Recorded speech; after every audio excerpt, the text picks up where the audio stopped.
বলছি দাদা, এখানে কি লক্ষ্মীর ভান্ডার হচ্ছে? হ্যাঁ হচ্ছে, ভেতরে আসুন। হ্যাঁ, তা বয়স কত আছে? কেন, আমাকে দেখে বয়স বোঝা যাচ্ছে না? ওরম ভাবে হয় নাকি? দেখি আধার কার্ড বার করুন দেখি। আসলে না, আমি আধার কার্ড নিয়ে বাইরে কোথাও যাই না, কারণ ছবিটা কিরকম পেছনের মতো এসছে, তাই আধার কার্ড আনিনি। তো ভোটার কার্ড দেখি। আর ওই ভোটার কার্ড কি আনবো বলেন তো? ভোটার কার্ডের নাম ভুল, আমার নাম মালতী কাওড়া, ওখানে নাম এসছে বালতি শেওড়া। আমি কি শেওড়া গাছ থেকে নেমে এসছি?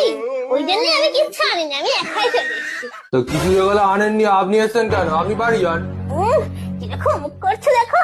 আপনার তো লোকের দুয়ারে দুয়ারে গিয়ে বসা দরকার, এটা দুয়ারে সরকার। দুয়ারে না বসে স্কুলে স্কুলে বসছেন, তাহলে তো স্কুলের সরকার বলতে পারে। যত সব বেশি। বলছি দাদা,